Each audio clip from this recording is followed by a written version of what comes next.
Account officer جناب Kashif Mahmood but صاحب،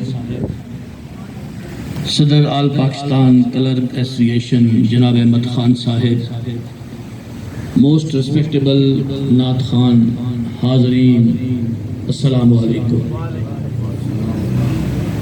معاشرے سنوارنے کے لیے دنیا کے جتنے آئین، قانون اور نظام ہیں یا افراد ہیں، وہ معاشروں کو سنوارنے کے لیے لوگوں کی تربیت کرتے ہیں۔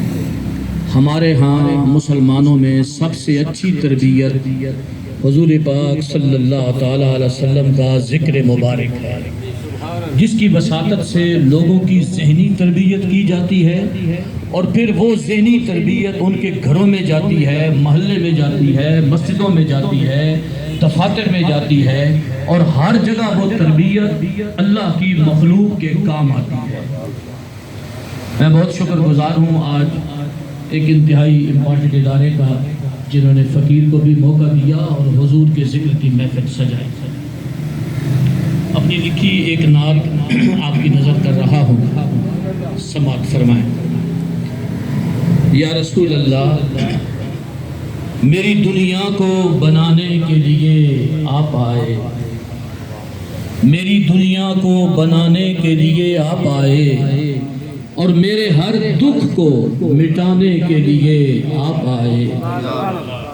وہ نہ آتے تو دنیا میں اندھیرا ہی اندھیرا ہوتا، نور حق نور خدا کو لے کے ہی تو آپ آئے، میری دنیا کو بنانے کے لیے آپ آئے۔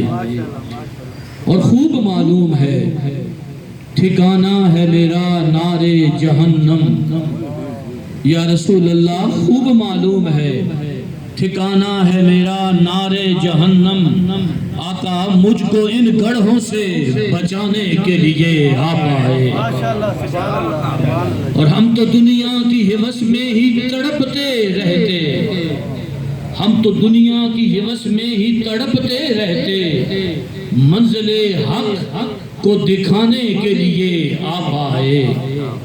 اور میرے سوہنے، میرے لجپال، میرے آقا، میرے مولا، میری یادوں کو سجانے کے لیے آپ آئے۔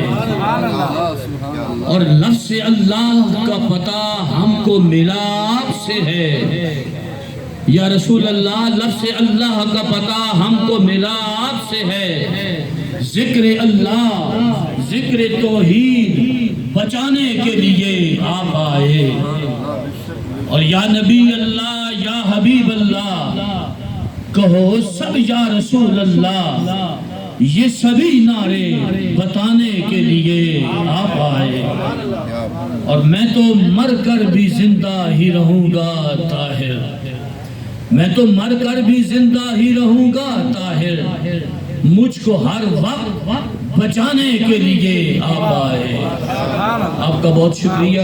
یہ جیسے آپ نے مجھے نذرانے دیے ہیں، میں تمام تر نعت خان اور باقی احباب سے خدا نخواستہ میں مقابلہ نہیں کر رہا، لیکن میں ایک اچھی چیز کو روایت دینا چاہتا ہوں، اور اس کا مقصد یہ نہیں ہے خدا نخواستہ میں نے کسی کو کوئی اونچ نیچ کرنی ہے۔ میں خود غریب آدمی ہوں، آپ جیسا مزدور ہوں، ریٹائرڈ ہوں، اور اپنا وقت پاس کرتا ہوں۔ یہ جو اماؤنٹ آپ نے مجھے دی ہے، یہ آپ کی طرف سے، نہ کسی کو زکوٰۃ ہے، نہ کسی کو کوئی خیرات ہے، یہ تحفہ ہے، تحفہ۔ یہ آپ کے اکاؤنٹ آفس والوں کی وساطت سے جو آپ مناسب سمجھے، غریب آدمی، غریب ترین آدمی آپ کے دفتر کا، اس کے حوالے کرتے ہیں۔ ہم بنیادی طور پہ سارے ہی غریب ہیں، ہماری حالت یہ ہے کہ خالی سفید کپڑے اور جوتوں پہ پالشی کر کر کے ہم تو تھک گئے۔ تو اللہ آپ کو نصیب کرے، یہ آپ کی امانت ہے، اپنے کسی مسکین آدمی کے حوالے کر دیں۔ تھینک یو ویری مچ، بہت شکریہ۔